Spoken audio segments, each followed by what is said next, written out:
আজকের এই আমবাড়িয়া এনডিসি কর্তৃক আয়োজিত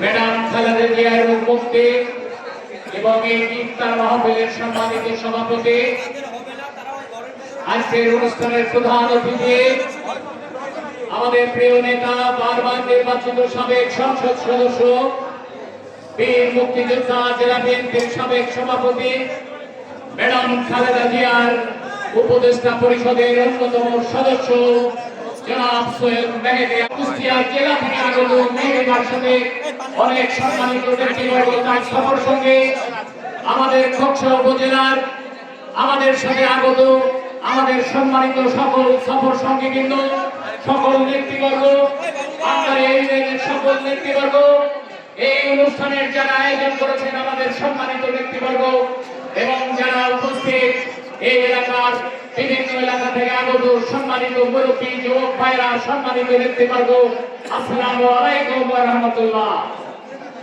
আর সময় নাই, বক্তব্য দেওয়ার যে প্রেক্ষাপট লাগে সেই যেহেতু ইফতার একদম তার প্রান্তে আমাদের প্রিয় নেতা ছাত্র বৈষম্য আন্দোলনের এবং জনতার আন্দোলনের যে নিহত শহীদ পরিবারদের প্রতি আমরা শ্রদ্ধা নিবেদন করি এবং আগামী দিনের যে জনপ্রিয় দল ভোট পরিবর্তন হওয়ার পরে বাংলাদেশের জনগণের সামনে যে জনপ্রিয় দল হলো বিএনপি, জাতীয়তাবাদী শক্তি, বিএনপি হলো জনপ্রিয় দল।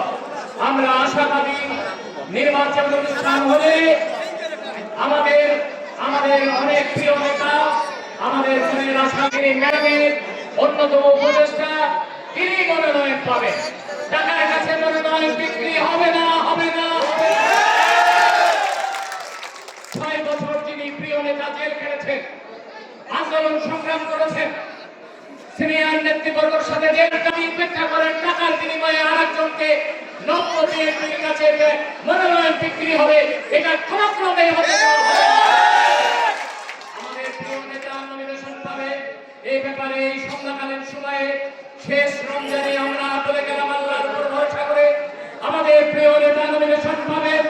বিএনপি নমিনেশন পাওয়ার পরে সারা বাংলাদেশের তিনি যেমন জনপ্রিয়, অনেক কোনাখালী খোকসা থেকে অনেক ভোটের ব্যবধানে তিনি নির্বাচিত হবে।